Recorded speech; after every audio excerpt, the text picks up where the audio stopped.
અને વોર રૂમની શરૂઆત કરીએ મહત્વપૂર્ણ સમાચારથી। જીવન ક્ષણભંગુર હોય છે, પરંતુ બે યુવા જિંદગીઓમાં 2 જ દિવસમાં મોત નિપજ્યા છે। 8મા ધોરણમાં ભણતી વિદ્યાર્થીની કે જેને અચાનક ધ્રુજારી આવી, રાજકોટની આ ઘટના છે અને બાળકી ઢળી પડી। બાળકીને હોસ્પિટલ લઈ જવામાં આવી, પરંતુ ડોક્ટર્સે તેમને મૃત જાહેર કરી હતી। અને આવી જ ઘટના આજે વલસાડમાં બની છે કે જ્યાં 18 વર્ષીય યુવક જે કોલેજમાં ભણતો હતો અને કોલેજમાં અભ્યાસ દરમિયાન જ જ્યારે તે જઈ રહ્યો હતો ત્યારે અચાનક તે ઢળી પડ્યો હતો। તેના મોતનું કારણ શું છે તે હજુ જાણવા નથી મળ્યું। અકબંધ છે, પોસ્ટમોર્ટમ રિપોર્ટ બાદ વિગતો સામે આવશે। પરંતુ આ ઘટનાઓ, આ પ્રકારની વધતી ઘટનાઓ ખરેખર ખૂબ જ ચિંતાજનક છે। આ પહેલાં આપણે આવા ઘણા બધા વિડીયો જોયા હશે કે જ્યારે કોઈ ગરબા ગાતી વખતે મૃત્યુ પામે છે, જ્યારે કોઈ માત્ર પૂજા કરતો હોય અને ત્યારે મૃત્યુ પામતો હોય। આવા વિડીયો આપણને સવાલ ઘણા ઉદ્ભવે છે, ઉત્પન્ન કરે છે। પરંતુ માત્ર 8 વર્ષની, માત્ર 8મા ધોરણમાં ભણતી બાળકી રાજકોટની કે જે શાળામાં ભણતી હોય અને અચાનક જ તેને ધ્રુજારી આવે અને અચાનક જ તે ઢળી પડે છે। આ ઘટનાઓને લઈને મા બાપ અને સંચાલકો, શાળાના સંચાલકો પણ આમને સામને આવી ગયા હતા અને આવી જ એક ઘટના આજે વલસાડમાં પણ બની। અને આ સમગ્ર ઘટનાને લઈને હવે રાજ્ય સરકાર દ્વારા રિપોર્ટ માંગવામાં આવ્યો છે। બાળકીનું મૃત્યુ થયું હતું, કયા કારણસર તેનું મૃત્યુ થયું હતું, કેવી રીતે થયું હતું અને હવે શું પોસ્ટમોર્ટમ રિપોર્ટમાં સામે આવ્યું છે, તમામને લઈને રાજ્ય સરકાર દ્વારા પણ અહેવાલ માંગવામાં આવ્યો છે। તમામ વિગતો આપશે હિરેન રાવલ। जो अलग अलग બે ઘટનાક્રમ 2 દિવસના ગુજરાતની અંદર જોવા મળ્યા છે। જો કે અગાઉ અલગ અલગ રાજ્યોની અંદર પણ આ પ્રકારે એકદમ હેલ્ધી હોય અને લોકોને હાર્ટ એટેક, કાર્ડિયાક એટેકના કારણે આ પ્રકારે અવસાન થયાના ઘટનાક્રમો સામે આવ્યા છે। રાજકોટનો જે ઘટનાક્રમ છે, રાજકોટમાં ધોરણ 8માં ભણતી બાળકીનું આ પ્રકારે આકસ્મિક અવસાન થયું હતું અને તેના કારણે પરિવારજનોએ જે આક્ષેપો લગાવ્યા હતા, એ આક્ષેપો બાદ રાજ્ય સરકાર અને શિક્ષણ વિભાગે પણ તેનો વિસ્તૃત રિપોર્ટ છે તે મંગાવ્યો છે। વિસ્તૃત રિપોર્ટ માટે એક અલગથી શિક્ષણ વિભાગની ટીમ રાજકોટ જિલ્લાની જે તે સ્કૂલમાં જઈ અને ત્યાંના વિદ્યાર્થીઓ, ત્યાંના સંચાલકો અને સ્કૂલનો સ્ટાફ છે તેમની સાથે મુલાકાત કરી અને ખરેખર શું સૂચના આપવામાં આવી હતી, સ્વેટર અંગેનો જે આક્ષેપ કરવામાં આવે છે ન પહેરવા અથવા તો ચોક્કસ પ્રકારના સ્વેટર પહેરવા, એ અંગેની કોઈ સૂચના હતી કે કેમ તે અંગે પણ તપાસ કરશે। સાથે બાળકીનો જે પોસ્ટમોર્ટમ કરવામાં આવ્યું છે તેના શરીરના અલગ અલગ રિપોર્ટ કરવામાં આવ્યા છે, તો એનો પ્રાઇમરી રિપોર્ટ શું આવે છે, એ રિપોર્ટ આવ્યા બાદ એના અંગે અંતિમ તારણ છે ત્યાં પહોંચી અને જો જરૂર હશે તો રાજ્ય સરકાર તેમાં પગલાં લેશે। જો કે અત્યારથી જ સૂચના આપવામાં આવી છે કે શાળાઓ કોઈ પણ આ પ્રકારે ફરજિયાતપણે કમ્પલ્સન સ્વેટર પોતાની સ્કૂલના નક્કી કરેલા હોય એ જ પહેરવા અથવા તો નિશ્ચિત કલરના પહેરવા એવું ન કરી શકે। વિદ્યાર્થીઓ ઠંડીથી બચવા માટે પોતાની રીતે ગરમ કપડાં પહેરી શકે તે પ્રકારની સૂચના આપવામાં આવી છે। વલસાડમાં પણ આ જ પ્રકારે સીસીટીવીમાં યુવકનું મૃત્યુ છે તે કેમેરામાં કેદ થયું છે। 17 વર્ષનો લગભગ ઉંમરમાં આ આકાશ નામનો યુવક છે, એનું પણ મૃત્યુ થયું છે। એટલે કાર્ડિયાક એટેકના કારણે મૃત્યુ થયું હોવાના પ્રાથમિક અનુમાન આ બંને કેસોમાં દેખાઈ રહ્યા છે। શાળા આરોગ્ય ચકાસણી અંતર્ગત લગભગ 80થી 90 લાખ જેટલા વિદ્યાર્થીઓની ચકાસણી ગત વર્ષે કરવામાં આવી છે। જી બિલકુલ, આભાર આપનો તમામ વિગત માટે। અને બાળકીનું મૃત્યુ કાર્ડિયાક અરેસ્ટને કારણે થયું છે, અટેક આવ્યો હતો અને તેનું મૃત્યુ નિપજ્યું, આ પોસ્ટમોર્ટમ રિપોર્ટમાં સામે આવ્યું છે। તેમ છતાં પણ આગળ તપાસ કરવામાં આવશે, અહેવાલ મંગાવવામાં આવ્યો છે। પરંતુ આ ઘટના બાદ કેટલાક ફેરફાર પણ કરવામાં આવ્યા, કેટલાક નિર્ણયો પણ લેવામાં આવ્યા। રાજ્ય સરકાર દ્વારા કહેવામાં આવ્યું કે કોઈ પણ તમે મજબૂર ન કરી શકો વાલીઓને, બાળકોને જેવા સ્વેટર પહેરવા હોય તેવી રીતે પહેરી શકે છે અને સમયમાં પણ ફેરફાર કરવામાં આવ્યો છે। તમામ વિગત આપશે મયુર સર। બિલકુલ ક્રિષ્ના, રાજકોટની જે ઘટના બની હતી, જસાણી સ્કૂલમાં જે ધોરણ 8માં અભ્યાસ કરતી રિયાની જે છે તે મૃત્યુ થયું હતું, ઠંડીના કારણે મૃત્યુ થયાનું સામે આવી રહ્યું છે। જ્યારે જસાણી સ્કૂલનો આ ઘટનાક્રમ બાદ જે જિલ્લા શિક્ષણ અધિકારી છે તેમણે જે છે શાળાના સમય ફેરફાર કરવા માટેનો પરિપત્ર જે છે તે જાહેર કર્યો છે, જેમાં લખવામાં આવ્યું છે, આ પરિપત્રમાં સૂચના આપવામાં આવી છે કે રાજકોટની હવે તમામ સ્કૂલ દ્વારા ઠંડીના કારણે જે કોલ્ડ વેવની આગાહી કરવામાં આવી છે તેમને લઈને હવે 8 વાગ્યાનો સમય અથવા 8 વાગ્યા પછીનો સમય જે છે તે રાખવાનો રહેશે। હવે જે કોઈ આમનું પાલન નહીં કરે તેમની સામે કાર્યવાહી પણ કરવામાં આવશે। ઉલ્લેખનીય છે કે 2 દિવસ પહેલા પણ મૌખિક સૂચના જે છે તે આપવામાં આવી હતી, પરંતુ હવે આ જે ઘટના બની છે જસાણી સ્કૂલની કે જેમાં મૃત્યુ થયું છે રિયાનું, જે ઠંડીના કારણે થયું છે, પરિવારજનોએ પણ આક્ષેપ કર્યો હતો કે જે શાળા જે છે સંચાલકો છે તેમના દ્વારા તેમનું જ જે સ્વેટર જે છે તે પહેરવાની પણ વાતો થઈ રહી હતી। ત્યારબાદ હવે જે છે તંત્ર હરકતમાં આવ્યું છે, આવી કોઈ પણ જે છે તે લગાવી ન શકાય તેમ પણ કહેવામાં આવ્યું છે। ત્યારે હવે રિયાના મૃત્યુ બાદ જે છે તંત્ર દ્વારા 8 વાગ્યાના સમયની જાહેરાત કરવામાં આવી છે। તમામ સ્કૂલોએ જે છે તે રાજકોટની ઠંડી જ્યાં સુધી છે ત્યાં સુધી જે 8 વાગ્યા ત્યારબાદનો જે કહેવાય જે મોડો સમય જે છે તે કરવાનો રહેશે તેવો પરિપત્ર હાલ જાહેર કરવામાં આવ્યો છે। કૃષ્ણા। જી બિલકુલ મયુર, આભાર આપનો। અને હવે વાત કરીએ બોર્ડની પરીક્ષાની, ધોરણ 10 અને 12ની પરીક્ષાઓ। આ પરીક્ષાઓ કોઈ પણ વિદ્યાર્થીઓના કારકિર્દીનું ઘડતર કરતી હોય છે, ટર્નિંગ પોઈન્ટ સાબિત થતી હોય છે, નિર્ણાયક સાબિત થતી હોય છે, પરંતુ આ પરીક્ષાઓને લઈને ઘણા બધા વિદ્યાર્થીઓ તણાવમાં આવી જતા હોય છે અને ન ભરવાનું પગલું પણ ભરી લેતા હોય છે, જેને લઈને રાજ્ય સરકાર દ્વારા એક મુહિમ પણ શરૂ કરવામાં આવી છે। દેશના પ્રધાનમંત્રી વડાપ્રધાન નરેન્દ્ર મોદી દર વર્ષે બોર્ડની પરીક્ષા પહેલા વિદ્યાર્થીઓ સાથે વાતચીત કરતા હોય છે અને આ વખતે રાજ્ય સરકાર દ્વારા પણ તેમાં કેટલાક ઉમેરો કરવામાં આવ્યો છે, કેટલાક નિર્ણય લેવામાં આવ્યા છે। આદરણીય પ્રધાનમંત્રી મોદી સાહેબે સમગ્ર દેશમાં એક મુહિમ અને એક અભિયાન ચલાવી પરીક્ષા પે ચર્ચા, એટલે સાયકોલોજીકલ પ્રેશરમાંથી નીકળવા માટે વિદ્યાર્થીઓ સાથે, એમના અભિભાવકો સાથે એ ચર્ચા કરતા હોય છે અને એ ચર્ચા જે કરી છે અને વિદ્યાર્થીઓ માટે અને એમના માતા પિતાઓ માટે, એમના વાલીઓ માટે પણ એક્ઝામ વોરિયર નામનું પુસ્તક પ્રકાશિત થયું છે। અને આ અંગે વધુ વિગત આપશે કશ્યપ જોશી। જે કેબિનેટની બેઠક મળી હતી અને તેમાં ઘણા મુદ્દે ચર્ચાઓ છે તે કરવામાં આવી હતી। કેટલાક મુદ્દે સરકારને નિર્ણય લેવાના બાકી છે। વાત કરીએ પહેલા ધોરણમાં એડમિશન માટે થઈ અને વિસંગતતાઓ કેટલીક સામે આવી રહી છે અને તેને લઈ અને રાજ્ય સરકારે કેન્દ્ર સરકારનો જે શિક્ષણ વિભાગ છે તેને પત્ર લખ્યો છે અને ક્લેરિફિકેશન માગ્યું છે અને પહેલા ધોરણમાં જો 1 થી 2 મહિનાનો ફરક આવતો હોય તો એડમિશન આપવા માટે થઈ અને બાળકનું એક આખું વર્ષ ના બગડે તેના માટે થઈ અને ભલામણ કરી છે અને હવે કેન્દ્ર સરકારના જવાબની રાહ છે તે જોવામાં આવી રહી છે। બીજી તરફ ઋષિકેશ પટેલે એ જ વાત કરી છે કે ઘણી વખત એવું સામે આવે છે કે પરીક્ષાઓના કારણે વિદ્યાર્થીઓમાં ડર હોય છે અને તેના કારણે વિદ્યાર્થીઓ છે તે આપઘાત કરી લેતા હોય છે અને આવા સંજોગોમાં પીએમ મોદી છે તે સીધી જ વિદ્યાર્થીઓ સાથે વાત કરે છે, તેની સાથે ચર્ચા કરે છે જેથી કરી અને તેનો ડર છે તે દૂર થાય। સાથે જ બાળકો માટે અને વાલીઓ માટે એક પુસ્તક જે છે તે લખવામાં આવ્યું છે અને રાજ્ય સરકાર દ્વારા તે પુસ્તકો છે તેનું વિમોચન જે છે તે કરવામાં આવશે અને લોકોને આપવામાં આવશે। બીજી એક મહત્ત્વની બાબતની ચર્ચા એ થઈ છે કે અત્યારે વ્યાજખોરો સામે સરકારે લાલાખ કરી છે અને તેને લઈ અને હવે ઋષિકેશ પટેલે તેની વિગત આપી છે અને કહ્યું છે કે 1057 જેટલા ગુના છે તે નોંધવામાં આવ્યા છે અને 17 જાન્યુઆરી સુધીની જો વાત કરીએ તો 1369 જેટલા લોક દરબાર છે તે યોજવામાં આવ્યા છે અને લોક દરબાર માધ્યમથી પોલીસ જે છે તે લોકો પાસે વિગત એકઠી કરી રહી છે, તેની પાસેથી માહિતી અને પુરાવા એકત્ર કરી રહી છે। પોલીસને હેલ્પલાઇન નંબર જે આપવામાં આવેલો છે તેમાં પણ જો અધિકારી સાથે સીધો સંપર્ક કરી અને કોઈ વિગત આપે તો રૂબરૂ પણ તેને બોલાવવામાં નથી આવતા અને એવા કિસ્સામાં ફરિયાદ દાખલ કરવામાં આવે છે અને જે વ્યાજખોરો છે તેની સામે કાર્યવાહી કરવામાં આવે છે। આમ અલગ અલગ મુદ્દે ચર્ચાઓ જે છે આજની કેબિનેટમાં થઈ હતી અને તેની વિસ્તૃત માહિતી છે તે ઋષિકેશ પટેલ દ્વારા આપવામાં આવી હતી। જી બિલકુલ કશ્યપ, આભાર આપનો તમામ વિગત માટે। અને છેલ્લા કેટલાક વર્ષોથી એક ટ્રેન્ડમાં સતત વધારો થઈ રહ્યો છે। ઘણા બધા વિદ્યાર્થીઓ સપનું સેવે છે કે બહાર જઈને તેઓ અભ્યાસ કરે અને પોતાની કારકિર્દીનું ઘડતર કરશે, પરંતુ આ બધામાં એક મોટો પડકાર તેમની સામે ઊભો થતો હોય છે અને એ પડકાર હોય છે નાણાં કેવી રીતે એકઠા કરવા, કઈ રીતે લોન સ્વીકારવી। અને આ બધાને લઈને પૂર્વ મંત્રી અને વરાછાના ધારાસભ્ય કુમાર કાનાણી દ્વારા રાજ્ય સરકારને રજૂઆત કરવામાં આવી છે કે જેટલું બને એટલી જલ્દી આ પ્રોસેસને ઝડપી કરવામાં આવે। અને આ વધુ વિગત સાથે આશુતોષ ઉપાધ્યાય જોડાઈ ગયા છે। જી આશુતોષ।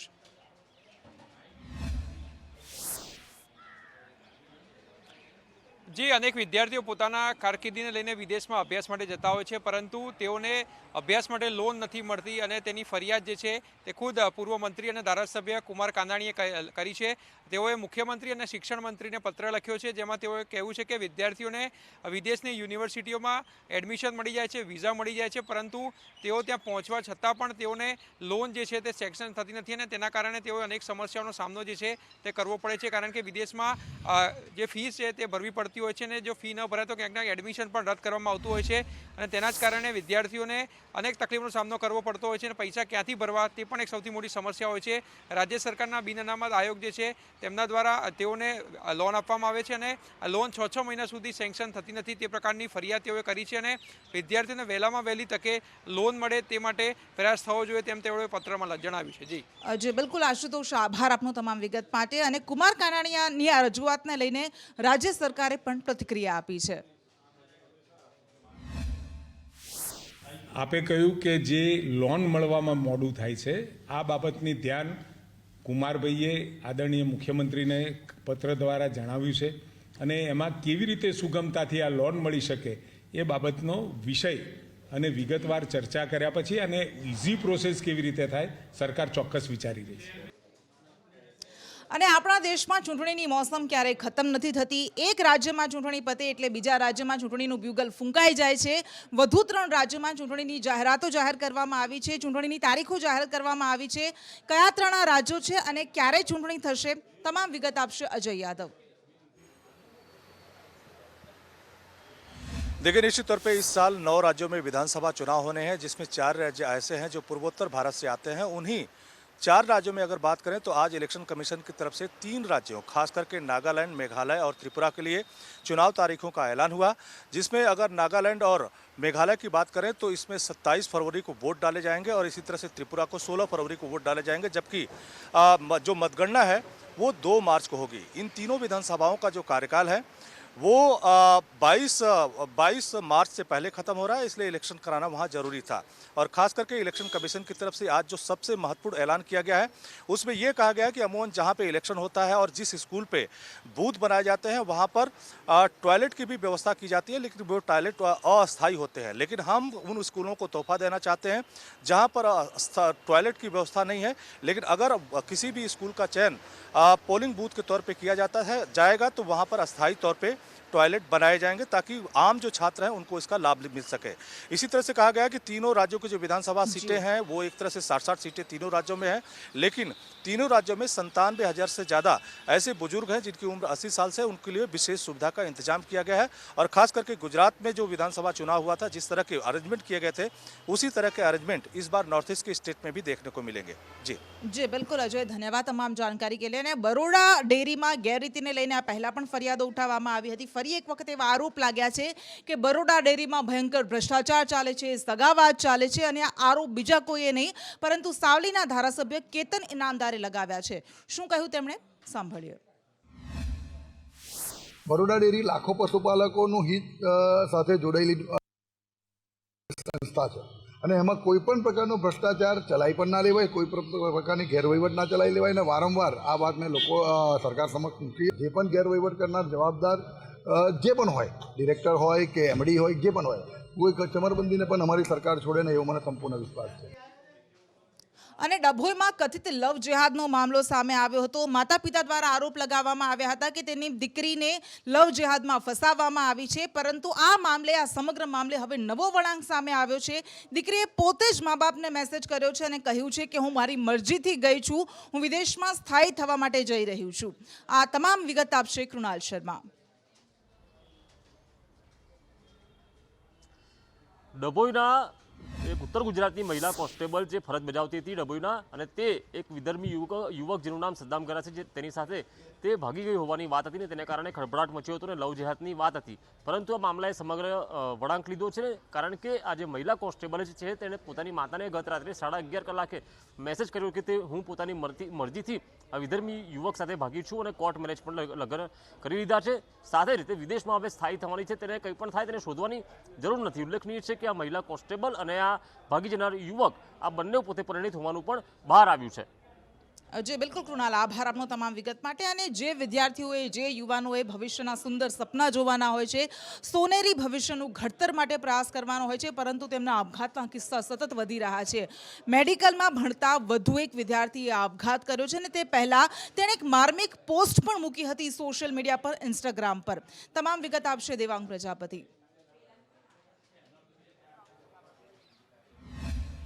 કૃષ્ણ, જે પ્રમાણે સાબરમતી નદી તો સુસાઇડ પોઈન્ટ બન્યું જ છે, પરંતુ સાબરમતી નદી પર બનાવવામાં આવેલું અટલ બ્રિજ છે કે જ્યાં પહેલો એક સુસાઇડનો કેસ સામે આવ્યો છે અને આ સુસાઇડ કોઈ અન્ય વ્યક્તિ નહીં પરંતુ એક ડૉક્ટર કે વીએસ હોસ્પિટલની અંદર મેડિકલમાં જે ભણતા હતા અને એ વિદ્યાર્થી કે જેને સુસાઇડ કર્યું છે. જો કે તેને સુસાઇડ કરતાં પહેલાં તેને ઇન્સ્ટાગ્રામ પોસ્ટ મૂકી હતી એક ડૂબતા વ્યક્તિની અને લખ્યું હતું તેની અંદર ખાલી માત્ર એટલું લખ્યું હતું કે ફ્રીડમ. એટલે કે જે પ્રમાણે દિવસે ને દિવસ સુસાઇડના કેસો બની રહ્યા છે તે કયા કારણથી બની રહ્યા છે તે સૌથી મોટો સવાલ ઊભો થઈ રહ્યો છે.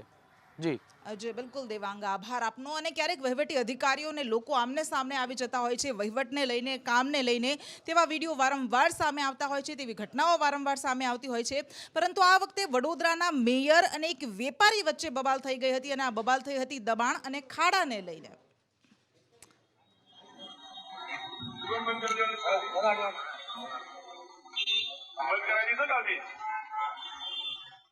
આ રસ્તા પર જે તમે આમ જામ રોજ મૂકો છો ને, આ યોગ્ય નથી. એકવાર અહીંયા આવીને હટાઈ ગયા છે. તમે તો તમારે થોડું અંદરથી મૂકવું ભાઈ. દુકાન પેલા અંદર લપેટો, હા, પછી મને ખાડાની ચિંતા કરાવજો અહીંયા. આથી 6-8 મહિના પહેલાં કોર્પોરેશન દ્વારા મેનિક્વિન્સ હટાવવાની કામગીરી કરવામાં આવી હતી. 2-3 મહિનાથી ફરીવાર મેનિક્વિન્સ લાગવાના ત્યાં શરૂ થયા. એક દુકાનદારે પોતાના મેનિક્વિન્સ અંદર લેવાની જગ્યા પર અમને ખાડાઓ બતાવવાનો પ્રયત્ન કર્યો. વિષયને ડાયવર્ટ કરવા માટે આ દુકાનદારે આ પ્રયત્ન કરતા મારે એને કડક શબ્દોમાં કહેવું પડ્યું હતું કે પોતે જે દબાણ કરે છે એ દબાણ અંદર હટાવે, ત્યારબાદ રસ્તાની ચિંતા અમારી જોડે કરાવડાવે. દબાણ તો હટશે, દબાણ હટશે. પાલિકાની પોતાની જે પ્રાથમિક સુવિધાઓ લોકોને નળ, ગટર, રસ્તો આપવાની કામગીરી છે એ પણ કરી રહ્યા છે, પરંતુ કોઈ દબાણ કરીને પોતાની દુકાનની બહાર મેનિક્વિન્સ મૂકે, ટ્રાફિક જામની પરિસ્થિતિનું નિર્માણ થાય એ રોડ પર, રસ્તો પાર્કિંગની જગ્યામાં પોતાનું દબાણ કરે તો આ યોગ્ય નથી. એટલે ત્યાં કાર્યવાહી તો કોર્પોરેશન કરવાનું જ છે. એટલે આ ઘટનામાં આપણે જોયું કે મેયર એક મુદ્દાને લઈને જાય છે ને વેપારી સામો સવાલ કરે છે કે તમે શું કરી રહ્યા છો, પરંતુ લોકોના સુખ માટે, લોકોના કલ્યાણ માટે કેટલાક નિયમો બનાવવામાં આવે છે. જો કે આ નિયમો માત્ર કાગળ પર જ રહી જતા હોય તેવું ઘણી બધી વખત બનતું હોય છે. અને આવો જ એક નિયમ છે હેલ્મેટનો. રાજકોટમાં હેલ્મેટના નિયમને લઈને એક ઝુંબેશ શરૂ કરવામાં આવી છે પોલીસ દ્વારા. टू व्हीलर पे एक्सीडेंट हुआ और उसने अगर ये डाला होता हेलमेट तो उसको डेथ को हम अवॉइड कर सकते थे. तो इसलिए मेरी सबसे ये रिक्वेस्ट है कि ज़्यादा से ज़्यादा लोग हेलमेट डालें. इस बार ट्रैफिक अवेयरनेस प्रोग्राम में हमारा जो फर्स्ट इनॉग्रेशन का डे था उसमें हमने बाइक रैली निकाली विद हेलमेट. तो उसका मेन पर्पज़ यही था कि एक अवेयरनेस क्रिएट करना कि हेलमेट जो है सभी ट्रैफिक अवेयरनेस में से काफ़ी इम्पॉर्टेंट एक एस्पेक्ट है जिसको हर कोई ध्यान में रखें. અને 1200 પીએસઆઈની ભરતીને લઈને વિવાદ સર્જાયો હતો અને હવે આ ભરતી પર રોક લગાવી દેવામાં આવી છે અને આ રોક પાછળના કેટલાક કારણો પણ મૂકવામાં આવ્યા છે. હાઈકોર્ટે શું કહ્યું છે, તમામ વિગત આપશે પ્રતિપાલ. જે ચોક્કસ કૃષ્ણ, જે રીતે સરકારી ભરતીની જો વાત કરવામાં આવે તો અવારનવાર તેને લઈને વિવાદ તો સર્જાતા જ હોય છે. તે ગુજરાત હોય કે મધ્યપ્રદેશ હોય, રાજસ્થાન હોય, સરકારી ભરતીમાં ક્યાંક ક્યાંક કૌભાંડો તો સામે આવતા હોય છે. તેને લઈને વિદ્યાર્થીઓ ચોક્કસથી નિરાશ થતા હોય છે. ગુજરાતમાં પણ જો વાત કરવામાં આવે તો છેલ્લા 2022 તેમજ 2021માં ખૂબ જ મોટા પ્રમાણમાં ભરતી કૌભાંડો સામે આવ્યા હતા. તેને લઈને વિદ્યાર્થીઓ દ્વારા અલગ અલગ આંદોલન પણ કરવામાં આવ્યા. પરંતુ અત્યારે હાલમાં જે આ મુદ્દો છે તે ખાતાકીય ભરતી લઈને હતો. એટલે કે જે 1200 પીએસઆઈ હતા તેઓને અત્યારે હાલમાં હાઈકોર્ટે તેઓની ભરતી જે બઢતી છે તેઓની ઉપર રોક લગાવી દીધી છે અને 1200 પીએસઆઈ ભરતી લઈને આ સમગ્ર જે વિવાદ છે તે ઊભો થયો હતો. તેમાં ખાતાકીય પ્રમોશનના વિવાદ મુદ્દે ખાસ કરીને અરજી કરાઈ હતી અને તેમાં પીએસઆઈ મોડ 2ની ભરતી પર અત્યારે હાલમાં રોક લગાવી દેવામાં આવી છે અને તેમાં પડતર અરજીનો નિકાલ ન આવે ત્યાં સુધી હાઈકોર્ટે કહ્યું છે કે ત્યાં સુધી ભરતી ન થવી જોઈએ અને ખાસ કરીને 6 અઠવાડિયામાં પડતર અરજીનો નિકાલ આવે તેને લઈને પણ હાઈકોર્ટે આદેશ કર્યા છે. જી બિલકુલ પ્રતિપાલ, આભાર આપનો. અને ખૂબ વિરોધ થયો, ખૂબ વિવાદ થયો અને અનેક અટકળો પણ લાગી અને આ અટકળો બાદ આખરે એક ફિલ્મ રિલીઝ થવા જઈ રહી છે. આ ફિલ્મ એટલે કે પઠાણ, જે બેશરમ ગીતને લઈને આખા દેશમાં આ મૂવીનો વિરોધ કરવામાં આવ્યો હતો. મૂવી રિલીઝ નહીં કરવા દેવામાં આવે તેવી ચીમકી પણ આપવામાં આવી હતી અને આખરે આ મૂવીના અમદાવાદના થિયેટરમાં પોસ્ટર્સ લાગ્યા છે અને થિયેટર માલિકોએ સુરક્ષાનો પણ ચાંપતો બંદોબસ્ત રાખી દીધો છે. પઠાણ પિક્ચર આવી રહ્યું છે એના માટે છેલ્લા 2 મહિનાથી વિવાદ ચાલી રહ્યો છે, બહિષ્કાર થઈ રહ્યો છે. એના માટે અમે પ્રોટેક્શન માટે આવેલા.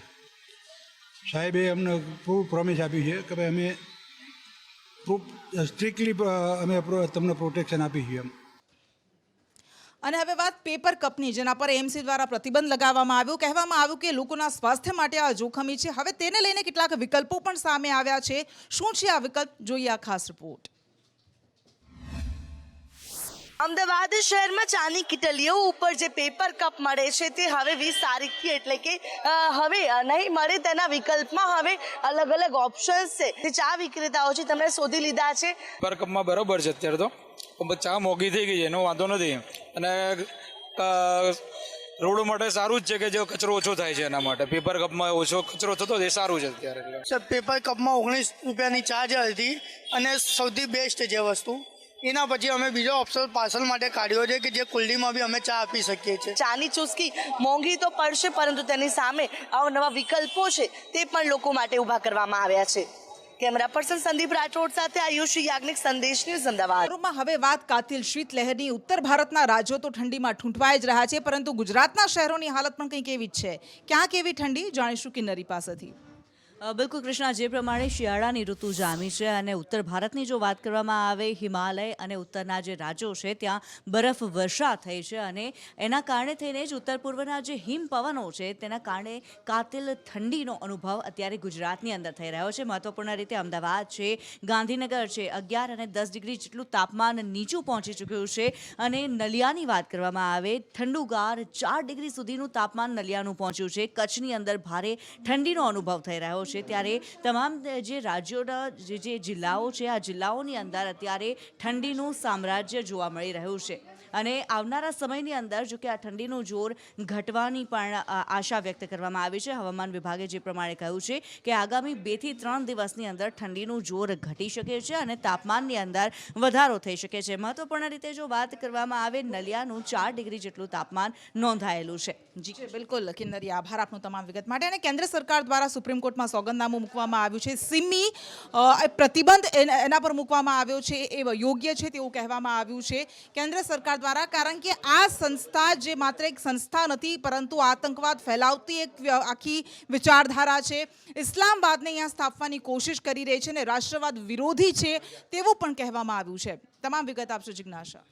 બિલકુલ કૃષ્ણા, કેન્દ્ર સરકાર દ્વારા સુપ્રીમ કોર્ટમાં એક સોગંદનામું રજૂ કરવામાં આવ્યું છે. આતંકી સંગઠન સિમી પર લગાવેલો પ્રતિબંધ યોગ્ય છે તેવો કેન્દ્ર સરકાર દ્વારા સોગંદનામામાં જવાબ રજૂ કરવામાં આવ્યો છે. આ પહેલાં એક અરજી એવી સુપ્રીમ કોર્ટમાં કરવામાં આવી હતી કે સિમી પર જે પ્રતિબંધ લગાવવામાં આવ્યો છે એ હટાવવામાં આવે. જો કે તેને જ લઈને સુપ્રીમ દ્વારા કેન્દ્ર સરકાર પાસે સોગંદનામા થ્રુ જવાબ માંગવામાં આવ્યો હતો અને કેન્દ્ર સરકાર તરફથી આ જવાબ સુપ્રીમ કોર્ટમાં રજૂ કરવામાં આવ્યો છે સોગંદનામામાં કે સિમી પર લગાવેલો પ્રતિબંધ યોગ્ય જ છે, કારણ કે સિમી દ્વારા જે પણ કાર્યવાહી કરવામાં આવતી હતી રાષ્ટ્ર વિરોધી હતી. કૃષ્ણા. જી બિલકુલ જિજ્ઞાસા, આભાર આપનો તમામ વિગત માટે. અને યુક્રેન કે છેલ્લા 1 વર્ષ કરતાં વધારે રશિયાના આક્રમણનો સામનો કરી રહ્યું છે, યુદ્ધ ચાલી રહ્યું છે અને અહીંયા મોટી દુર્ઘટના બની.